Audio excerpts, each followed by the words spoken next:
സംസ്ഥാനത്ത് കൊടും ചൂടിന് ആശ്വാസമായി വിവിധ ജില്ലകളിൽ മഴ ലഭിക്കുമെന്ന് കേന്ദ്ര കാലാവസ്ഥാ വകുപ്പിന്റെ അറിയിപ്പ്. അടുത്ത 3 മണിക്കൂറിൽ തിരുവനന്തപുരം, കൊല്ലം, പത്തനംതിട്ട, ആലപ്പുഴ, കോട്ടയം, ഇടുക്കി, എറണാകുളം, തൃശൂർ, പാലക്കാട്, മലപ്പുറം, വയനാട് ജില്ലകളിൽ ഒറ്റപ്പെട്ടയിടങ്ങളിൽ ഇടിമിന്നലോടുകൂടിയ മിതമായ മഴയ്ക്കും മണിക്കൂറിൽ 40 കിലോമീറ്റർ വരെ വേഗതയിൽ വീശിയേക്കാവുന്ന ശക്തമായ കാറ്റിനും സാധ്യതയുണ്ടെന്ന് കേന്ദ്ര കാലാവസ്ഥാ വകുപ്പ് അറിയിച്ചു. ഇന്നു മുതൽ മെയ് 13 വരെ കേരളത്തിൽ ഒറ്റപ്പെട്ടയിടങ്ങളിൽ ഇടിമിന്നലോടുകൂടിയ മഴയ്ക്കും മണിക്കൂറിൽ 30 മുതൽ 40 കിലോമീറ്റർ വരെ വേഗതയിൽ വീശിയേക്കാവുന്ന ശക്തമായ കാറ്റിനും സാധ്യതയുണ്ടെന്ന് കേന്ദ്ര കാലാവസ്ഥാ വകുപ്പ് മുന്നറിയിപ്പ് നൽകുന്നു. ജാഗ്രതാ നിർദ്ദേശങ്ങളും പുറപ്പെടുവിച്ചിട്ടുണ്ട്. ഇടിമിന്നലിന്റെ ആദ്യ ലക്ഷണം കണ്ടുകഴിഞ്ഞാൽ ഉടൻ തന്നെ സുരക്ഷിതമായ കെട്ടിടത്തിനുള്ളിലേക്ക് മാറുക. തുറസായ സ്ഥലങ്ങളിൽ തുടരുന്നത് ഇടിമിന്നലേൽക്കാനുള്ള സാധ്യത വർദ്ധിപ്പിക്കും. ശക്തമായ കാറ്റിനും ഇടിമിന്നലിനും സാധ്യതയുള്ള ഘട്ടത്തിൽ ജനലും വാതിലും അടച്ചിടുക. വാതിലിനും ജനലിനും അടുത്ത് നിൽക്കാതിരിക്കുക. കെട്ടിടത്തിനകത്ത് തന്നെ ഇരിക്കുകയും പരമാവധി ഭിത്തിയിലോ തറയിലോ സ്പർശിക്കാതിരിക്കാൻ ശ്രമിക്കുകയും ചെയ്യുക. ഗൃഹോപകരണങ്ങളുടെ വൈദ്യുതി ബന്ധം വിച്ഛേദിക്കുക.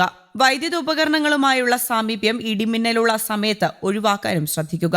ഇടിമിന്നലുള്ള സമയത്ത് ടെലിഫോൺ ഉപയോഗിക്കുന്നത് ഒഴിവാക്കണം. മൊബൈൽ ഫോൺ ഉപയോഗം കൊണ്ട് കുഴപ്പമില്ല. അന്തരീക്ഷം മേഘാവൃതമാണെങ്കിൽ തുറസായ സ്ഥലത്തും ടെറസിലും കുട്ടികൾ ഉൾപ്പെടെ കളിക്കുന്നത് ഒഴിവാക്കുക. ഇടിമിന്നലുള്ള സമയത്ത് വൃക്ഷങ്ങളുടെ ചുവട്ടിൽ നിൽക്കരുത്. വാഹനങ്ങൾ മരച്ചുവട്ടിൽ പാർക്ക് ചെയ്യുകയും അരുത്. ഇടിമിന്നലുള്ള സമയത്ത് വാഹനത്തിനകത്ത് തന്നെ തുടരുക. കൈകാലുകൾ പുറത്തിടാതിരിക്കുക. വാഹനത്തിനകത്ത് നിന്ന് നിങ്ങൾ സുരക്ഷിതരായിരിക്കും. സൈക്കിൾ, ബൈക്ക്, ട്രാക്ടർ തുടങ്ങിയ വാഹനങ്ങളിലുള്ള യാത്ര ഇടിമിന്നൽ സമയത്ത് ഒഴിവാക്കുകയും ഇടിമിന്നൽ അവസാനിക്കുന്നതുവരെ സുരക്ഷിതമായ ഒരു കെട്ടിടത്തിൽ അഭയം തേടുകയും വേണം. മഴക്കാർ കാണുമ്പോൾ തുണികൾ എടുക്കാൻ ടെറസിലേക്കോ മുറ്റത്തേക്കോ ഇടിമിന്നലുള്ള സമയത്ത് പോകരുത്. കാറ്റിൽ മറിഞ്ഞു വീഴാൻ സാധ്യതയുള്ള വസ്തുക്കൾ കെട്ടിവെക്കുക. ഇടിമിന്നലുള്ള സമയത്ത് കുളിക്കുന്നത് ഒഴിവാക്കുക. ടാപ്പുകളിൽ നിന്ന് വെള്ളം ശേഖരിക്കുന്നതും ഒഴിവാക്കുക. പൈപ്പിലൂടെ മിന്നൽ മൂലമുള്ള വൈദ്യുതി സഞ്ചരിച്ചേക്കാം. ഇടിമിന്നൽ ഉണ്ടാകുമ്പോൾ ജലാശയത്തിൽ മീൻ പിടിക്കാനോ കുളിക്കാനോ ഇറങ്ങുവാൻ പാടില്ല. കാർമേഘങ്ങൾ കണ്ട് തുടങ്ങുമ്പോൾ തന്നെ മത്സ്യബന്ധനം, ബോട്ടിംഗ് തുടങ്ങിയ പ്രവൃത്തികൾ നിർത്തിവെച്ച് ഉടനെ അടുത്തുള്ള കരയിലേക്ക് എത്താൻ ശ്രമിക്കണം. ഇടിമിന്നലുള്ള സമയത്ത് ബോട്ടിന്റെ ഡെക്കിൽ നിൽക്കരുത്. ചൂണ്ടയിടുന്നതും വലയെറിയുന്നതും ഇടിമിന്നലുള്ള സമയത്ത് നിർത്തിവെക്കണം. പട്ടം പറത്തുന്നത് ഒഴിവാക്കുക. ഇടിമിന്നലുള്ള സമയത്ത് ടെറസിലോ മറ്റു ഉയരമുള്ള സ്ഥലങ്ങളിലോ വൃക്ഷക്കൊമ്പിലോ ഇരിക്കുന്നത് അപകടകരമാണ്.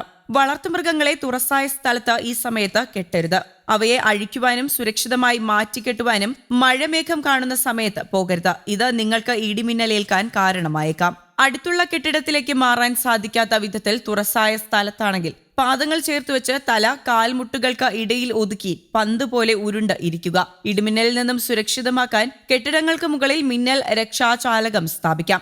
വൈദ്യുത ഉപകരണങ്ങളുടെ സുരക്ഷയ്ക്കായി സർജ് പ്രൊട്ടക്ടർ ഘടിപ്പിക്കാം. മിന്നലിന്റെ ആഘാതത്താൽ പൊള്ളൽ ഏൽക്കുകയോ കാഴ്ചയോ കേൾവിയോ നഷ്ടമാകുകയോ ഹൃദയാഘാതം സംഭവിക്കുകയോ വരെ ചെയ്യാം. മിന്നലാഘാതം ഏറ്റ ആളിന്റെ ശരീരത്തിൽ വൈദ്യുത പ്രവാഹം ഇല്ല എന്ന് മനസ്സിലാക്കണം.